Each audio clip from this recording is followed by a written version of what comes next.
A great day to one and all. I am Mr. Kim J.C. Ensho, and today I will be discussing with you licensure examination for teachers or LET review for mathematics majors, Set C. So I hope that you have your pens and papers ready.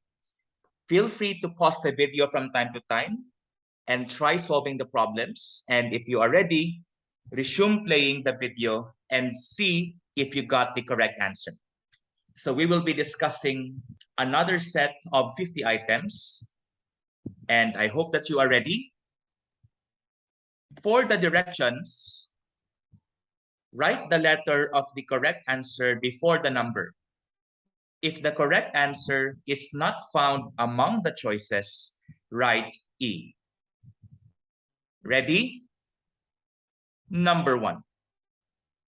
What is the smallest number that leaves a remainder of 3 upon division by 4, 6, and 8?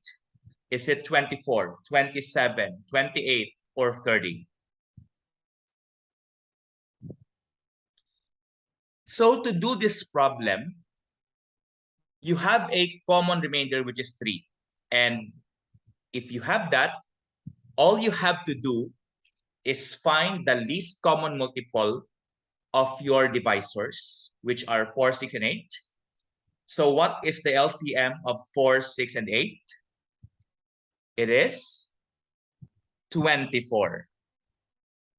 And after getting the LCM, you have to add the common remainder, which is 3. And thus, the number that you are looking for is 24 plus 3, which is 27. Letter B. I hope you got it. Remember that there are many numbers that suit the given. However, 27 is the smallest of all of them. Number 2. Anne bought 5 shirts at 283 pesos each and 3 pairs of pants at 529 pesos each per pair. She has two 1,000 notes. How much more in Philippine pesos does she need to pay for all the purchases? Is it 1,002, 1,010, 1,200, or 1,212? For this one, it is important to get the total expenses for this case. So if you have 5 of those shirts and 3 pairs of those pants, so the total amount that you have to spend for all of them should be 5 times 283 plus 3 times 529, which is 3,002. And remember that according to the problem, she has two 1,000 notes, 1,000 peso notes. Notes are paper bills. So this implies that she has 2 times 1,000 or 2,000 pesos only. And to determine the amount she needs more, we have to subtract this 3,002 with 2,000, giving us 1,002 pesos more. Letter A. Number 3. How much will my total money be after investing 10,000 pesos at 3% simple interest for 8 years? Is it 12,000, 12,240, 12,400, or 12,800? Remember that the formula for simple interest is I equals PRT, where I is the simple interest, P is the principal amount or the amount you invested, R is the rate, your interest rate, and your time is in years. So here, based on the problem, we have interest equals the product of 10,000 because it's the amount you invested times 3%, but converting 3% to decimal, I have here 300s. If you wish, you could convert it also to fractions. In my case, I just use decimals here. And the time is in 8 years, so times 8. Using your calculators, you will get a value of 2,400 pesos. So that will be the interest or the amount that will be added to the amount that you invested. Hence, the total amount of money that that person has will be 10,000 pesos, which is the amount he invested, plus the interest of 2,400, giving us 12,400 pesos, letter C. Number 4. How many prime factors does 210 have? Is it 3, 4, 5, or 6? From here, you could actually see that by factoring, 210 could be expressed as 21 times 10. But 21 and 10 are composite. And 21 could be expressed as the product of 2 primes, 3, and 7. Whereas 10 could be expressed as the product of 2 primes, 2, and 5. 3, 7, 2, and 5 are all prime factors because they only have 2 positive factors, namely 1 and itself.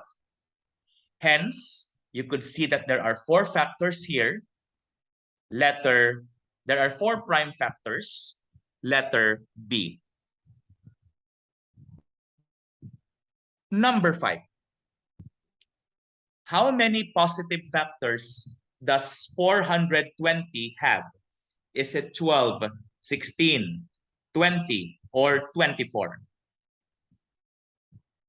To determine the number of positive factors, it is important that you express this number in its prime factorization form. And this time we will have the shortcut as well. All right. So if we have 420, you could verify it. It could be expressed as 2 squared times 3 times 5 times 7. And the shortcut here is, take note, you can only apply the shortcut if the number is written in its prime factorization form using exponents. To determine the number of positive factors from the prime factorization, all we have to do is add 1 to each of the exponents and get their product or multiply them. So from here, the exponent here is 2. 2 plus 1, we have 3. The exponent here is 1. It's understood to be 1. 1 plus 1, 2. Here, 1 plus 1, 2. The exponent of 7 is 1. 1 plus 1, 2. And multiply all of them, and that gives us 24. So if you would like to try or verify, you could actually list 24 positive factors in all, including 1 and itself. Letter D. Number 6.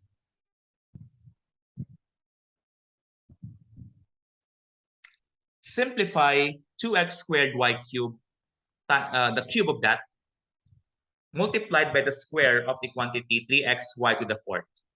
Did you go for letter A, letter B, letter C, or letter D? We'll see if you got it. So for this case, we have to cube this one first. We have to cube the 2x squared y cubed. And using the laws of exponents, 2 cubed is 8. X squared cubed, if you are raising a power to another power, you are copying the common base and multiply their exponents. So 2 times 3, 6. So we have here x to the 6. Y cubed is y to the 9th power. For the second one, using a similar rule here. So 3 squared will give you 9. X squared will be x squared here. Y to the 4th squared will give you y to the 8th. And we have to multiply these two now using your laws of exponents still. So in here, 8 times 9 will be 72.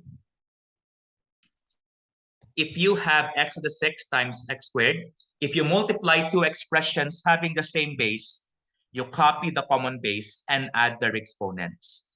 So x to the 6 times x squared is x to the 8. Y to the 9th times y to the 8 is y to the 17th power, letter A.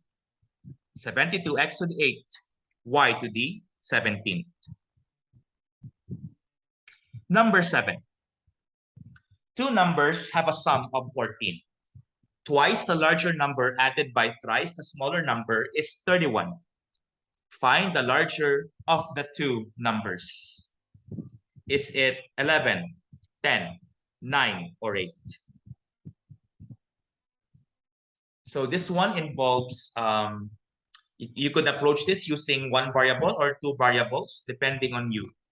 So for the meantime, I will approach this using two variables. Let x and y be the two numbers. And from the given, their sum is 14. So x plus y equals 14. And for this one, I subtracted both sides by x. So that's why I have here y equals 14 minus x. My intention of doing it is to perform substitution later. And the second given says that twice the first plus thrice the second is 31. Therefore, I have the equation 2x plus 3y equals 31 here. So performing substitution, you could see here that y is equal to 14 minus x. So this y will be substituted with 14 minus x, and that gives you 2x plus 3 times the quantity 14 minus x equals 31. Distributing the 3 to the 14 minus x and copying the rest, you have 2x plus 3 times 14, that's 42, minus 3 times negative x, which is negative 3x, equals 31. From here, you could see that 2x and negative 3x simplifies to negative x. I also subtracted both sides by 42. So 31 minus 42 will be negative 11. Multiplying both sides by negative 1 gives x equals 11. And if x is 11, so you could see that the other number is, which is y, is 14 minus 11 or 3. So the two numbers are 11 and 3, but we're looking only for the larger number. Hence, the correct answer is 11, letter A. Number 8. If 3x equals 4y plus 8, what is the value of 9x minus 12y? Is it 15, 18, 21, or 24? I bet that some of you look for the exact values of x and y, but it's not needed as long as you know your algebraic rules or properties. From the first equation, 3x equals 4y plus 8, subtracting both sides by 4y, I have 3x minus 4y equals 8. But we could see that in our given, which is 9 in the required, which is 9x minus 12y, what's the GCF here of the terms? The GCF is 3, right? So if we factor out 3, so we could express 9x minus 12y as the product of 3 and 3x minus 4y. So you see 9x minus 3 divided by 3, it's 3x. Negative 12y divided by 3, it's negative 4y.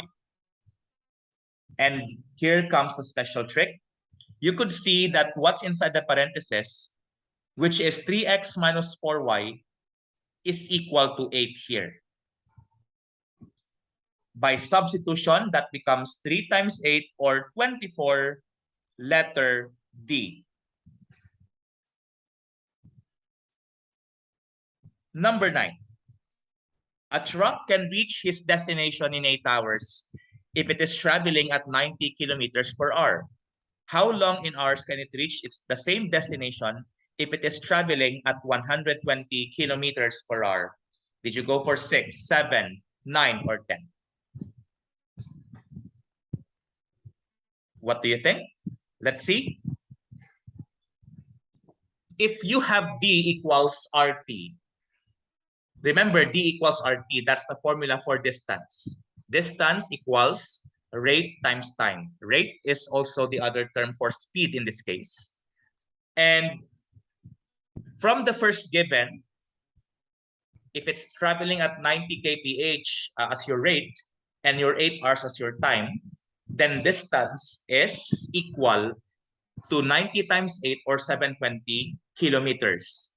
So therefore, from the current location to the destination, it's a total of 720 kilometers, assuming that if we follow what's stated on the given. However, if he will be traveling at 120 kilometers per hour, since we know distance is 720, so and by substitution again to this formula, you have 720 kilometers equals the new rate, which is 120 kilometers per hour times time. So we're looking now for T. Dividing both sides by 120 kph, you get time, which is equal to 6 hours. Letter A. I hope you got it. Number 10. Sarah and Mandy will share 4,500 pesos in the ratio 4:5. How much is Mandy's share in pesos? Is it 2,000, 2,500, 2,700, or 2,800? This problem is an example of what we call of a problem that illustrates the concept of partitive proportion. So we could see that there are 9 parts in all because the first person will get 4 parts, the second person will get 5 parts. So you have 9 parts in all. Mandy will get only 5 parts based on the ratio, and hence she will get 5/9 of 4,500. And using your calculator, you could verify that it's 2,500 or letter B. Or if you wish, you could divide 4,500 divided by 9, that's 500. 5 times 500, it's 2,500. I hope it's clear.